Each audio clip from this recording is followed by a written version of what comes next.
దేవుని పరిశుద్ధ నామానికి మహిమ కలుగును గాక. నిన్నటి దినం మనము 9వ అధ్యాయం 21వ వచనం వరకున్న లేఖన భాగాన్ని ధ్యానం చేస్తూ వచ్చాం. అబీమెలెకు రాజుగా కావడం, అబీమెలెకు రాజు కావడానికి తనకున్న 70 మంది సహోదరులను చంపివేయడం, ఆ తర్వాత యోతాము అనే యెరుబ్బయలు కుమారుడు,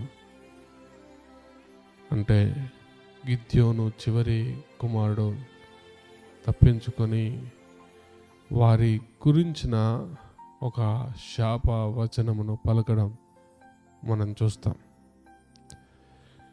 22వ వచనం నుండి మనం గమనిస్తే, దేవుడు యోతాము ద్వారా పలికించిన మాటలని నెరవేర్చడానికి చేసిన కార్యమును మనం చూస్తాం. యోతాము మాట్లాడిన మాటల్లో శాపము ఉన్నది. ఆ శాపము 2 అంచెలుగా ఉన్నది. ఒకటి, అబీమెలెకులో నుండి అగ్ని బయలుదేరి షెకెము వాసులను హతం చేస్తుంది అని, షెకెము వాసులను కాల్చివేస్తుంది అని. రెండవది, షెకెము వాసుల నుండి అగ్ని బయలుదేరి అబీమెలెకును కాల్చివేస్తుంది అని. 2 విషయాలు దాంట్లో మనం చూస్తున్నాం. అయితే ఆ 2 విషయాలను దేవుడు ఎలాగో నెరవేర్చాడో అనేది మనం గమనించే ప్రయత్నం చేద్దాం. దేవుడు అబీమెలెకును షెకెము వాసులకి మధ్య వైరము కలుగజేయడానికి ఒక దురాత్మను పంపాడు అని రాసింది వాక్యంలో. అదేంది? దేవుడు దురాత్మను వాడుకుంటాడా? కొన్ని చోట్ల మనకు కనిపిస్తుంది. చెడ్డ ప్రజలని బుద్ధి చెప్పడానికి దేవుడు దురాత్మ ద్వారా కూడా తన కార్యములు జరిగించగలడు. ఇది దేవుని యొక్క సార్వభౌమ అధికారము. ఆయనకు అన్నింటిపైన అధికారం ఉంది అని చెప్పేది. దురాత్మను పంపించినప్పుడు షెకెము యజమానులు అబీమెలెకును మోసం చేశారు, వంచారు అని రాసింది. ఎట్లా అంటే, కొండ ప్రాంతాలలో మాటుగాండ్రను పెడితే ఆ మాటుగాండ్రు ఈ అబీమెలెకు ప్రజల దగ్గర నుండి దోచుకోవడం మొదలుపెట్టారు. ఆ మార్గంలో వెళ్తున్న వాళ్ళందరి దగ్గర దోచుకోవడం మొదలుపెట్టారు అని చెప్పాడు. ఆ తర్వాత ఏబేరు కుమారుడైన గాలు అతని బంధువులు షెకెముకు వచ్చి కూర్చొని వాళ్ళ ద్రాక్ష తోటను త్రొక్కిన తర్వాత ఆ ద్రాక్ష రసము తాగుతూ అన్నపానాలు చేస్తూ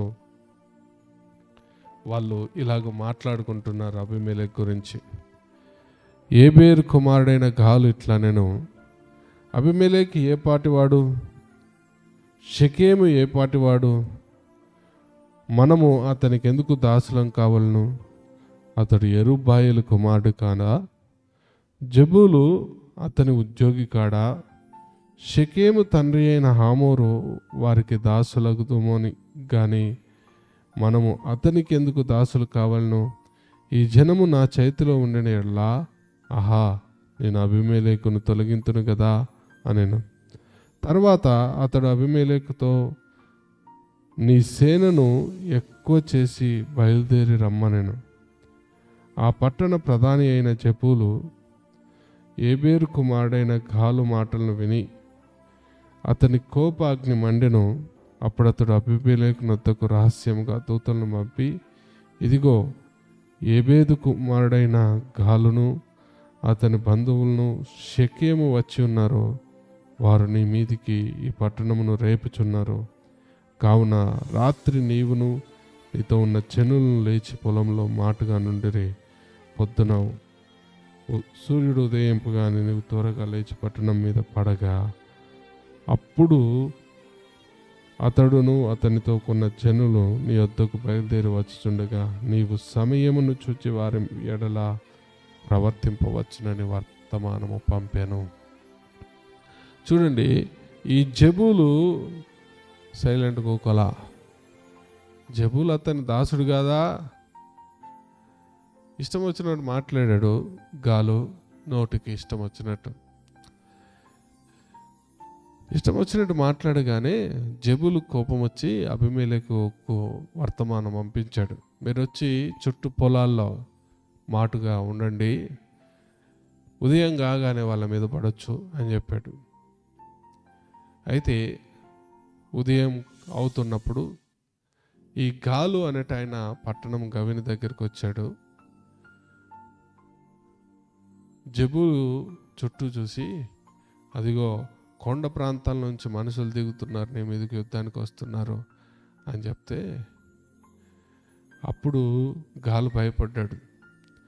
భయపడితే ఏమన్నాడంటే జబూలు, నువ్వు ఇంతసేపు బాగా తిరస్కరించినట్టు మాట్లాడావు కదా, తక్కువ చేసి మాట్లాడావు కదా వాళ్ళని, ఇప్పుడు వాళ్ళతో నువ్వు యుద్ధం చేయి అని చెప్తే, అప్పుడు యుద్ధం చేయడానికి మొదలుపెట్టారు. మీరు చూస్తే 45వ వచనం వరకు వారందరిని చంపించేసి ఆ పట్టణం అంతా ఉప్పు చల్లించేశాడు అని వాక్యంలో రాయబడి ఉంది. అంటే ఆ రక్తపు వాసన రాకుండా ఉప్పును ఆ ప్రాంతం అంతా చల్లాడట. అంత భయంకరమైన వధ జరిగింది. దేవుడు యోతాము ద్వారా పలికించిన మొట్టమొదటి వచనం లేకపోతే శాపంలో మొదటి భాగం నెరవేర్చబడింది. షెకెం వాసులందరినీ చంపేస్తారు అని చెప్పి. మీరు చూస్తే ఇంకా 46వ వచనం నుండి చూస్తే, షెకెములో ఉన్న ఎల్బెరీతు గుడి యొక్క కోటలోనికి ఈ షెకెము గోపుర యజమానులందరూ కూడుకొని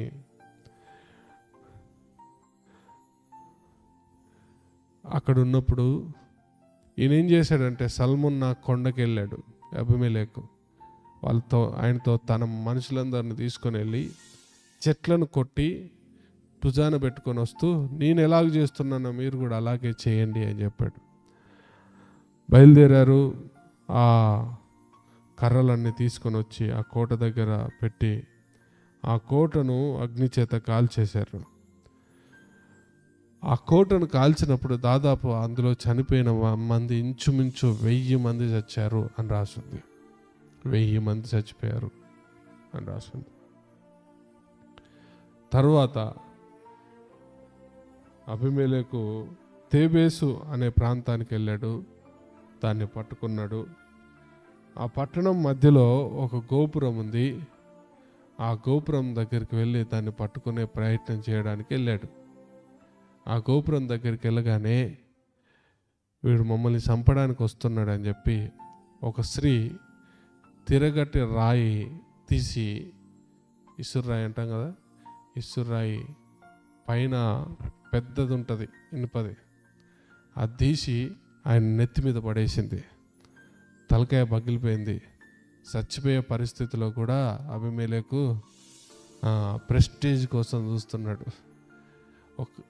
ఒక స్త్రీ నన్ను చంపిందని నాకు పేరు రావద్దు, కాబట్టి నువ్వు నన్ను చంపేయి అని చెప్పి ఆయన ఆయుధాలు మోసేవంతో చెప్తే వాడు కత్తి దూసి చంపేశాడు.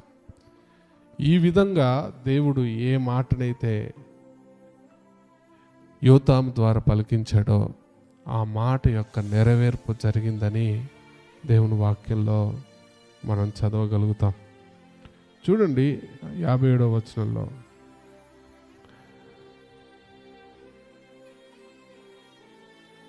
ఆ 56 నుంచి చదువుదాం. అట్లు అబీమెలెకు తన 70 మంది సహోదరులను చంపటం వలన తన తండ్రికి చేసిన ద్రోహమును దేవుడు మరలా అతని మీదకి రప్పించెను. షెకెము వారు చేసిన ద్రోహం అంతటిని దేవుడు వారి తలల మీదకి మరలా రాచేసెను. యెరుబ్బయలు కుమారుడైన యోతాము శాపము వారి మీదకి వచ్చాను. ప్రియమైన వారలారా, ఇక్కడ చూడండి, దేవుడు న్యాయవంతుడు అనే విషయాన్ని దీన్ని బట్టి మనం అర్థం చేసుకోగలుగుతాం.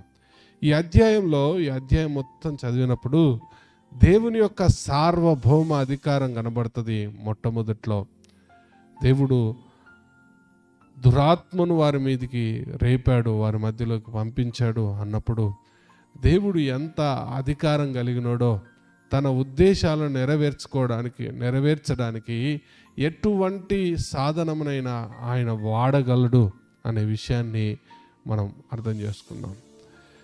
ఇక్కడ మనకేం కనబడుతుందంటే దేవుడు న్యాయవంతుడు అనే ఇంకొక సత్యం కూడా ఇక్కడ మనకు కనబడుతుంది. దేవుడు ఎలాగో న్యాయం తీర్చాడంటే ఆ 70 మందిని చంపిన విషయంలో అబీమెలెకుకు, అదేవిధంగా షెకెము వారి మీదకి యోతాము ద్వారా ఏదైతే మాటలు పలికించాడో ఆ శాపాన్ని వారి మీదకి తీసుకొని వచ్చాడు. అబీమెలెకు వలన షెకెము వారి వలన అబీమెలెకు ప్రాణ నష్టము జరిగింది. వారి ప్రాణాలే కోల్పోవాల్సి వచ్చింది. ప్రియమైన వారలారా, దేవుడు ఏదైనా అన్యాయం చేస్తుంటే చూస్తూ ఊరుకుంటాడని ఎప్పుడు అనుకోవద్దు. నువ్వు ఏదైనా అన్యాయం చేస్తే నువ్వు ఏం విత్తుతావో మరలా అదే కోస్తావో అనే విషయాన్ని గుర్తుపెట్టుకోండి. మనం బైబిల్లో చాలాసార్లు చాలా విషయాలు చూస్తాం. యాకోబు వెళ్ళి వాళ్ళ తండ్రితో నేనే ఏశావును అనే అబద్ధం చెప్పాడు. చెప్తే యోసేపును ఐగుప్తు వాళ్ళకి బానిసగా అమ్మేసి ఇప్పుడు ఆయన 11 మంది కుమారులు వచ్చి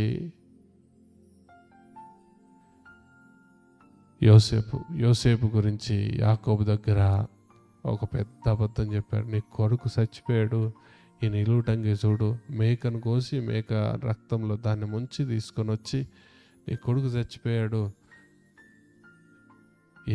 ఈ అంగి నీ కొడుకుదేనేమో చూడు అని చెప్పి అబద్ధం చెప్పారు. అలాగే మీరు బైబిల్లో చూస్తే చాలాసార్లు దేవుడు ఏ కొలతతోనైతే వారు కోల్చారో మళ్ళీ వారికి ఆ కొలతతో కోల్చాడు. అబీమెలెకు విషయంలో కూడా అంతే. అబీమెలెకు తప్పు చేస్తే ఊరుకోలా దేవుడు. అబీమెలెకు రాజు కదా అని వదిలిపెట్టలా. షెకెము వాసులు అబీమెలెకుకు సపోర్ట్ చేస్తే దేవుడు ఊరుకోలా. దేవుడు వారి మధ్యలోనే వైరము కలగచేసి వారికి ఒకరి పట్ల ఒకరు తీర్పు తీర్చుకునేటట్లుగా చేశాడు. కాబట్టి ప్రియమైన వారలారా, దేవుని బిడ్డలమైన మనము ఆయన ప్రతినిధులుగా, ఆయన రాయబారులుగా, న్యాయము చేయువారంగా ఉండాలా. అన్యాయమే మాత్రము మన జీవితంలో జరిగించకూడదు. ఎందుకో తెలుసా? ఆయన న్యాయవంతుడు, ఆయన గొప్ప దేవుడు. ఆయన న్యాయవంతుడు అని ఎప్పుడు తెలుస్తుందో తెలుసా? నువ్వు నేను న్యాయంగా బ్రతికినప్పుడు మాత్రమే. నువ్వు న్యాయం చేయకపోయినా పర్లేదు, కానీ అన్యాయంగా మాత్రం బ్రతకకు. కలుగజేసుకొని నేను న్యాయం చేస్తా అని వెళ్ళకు.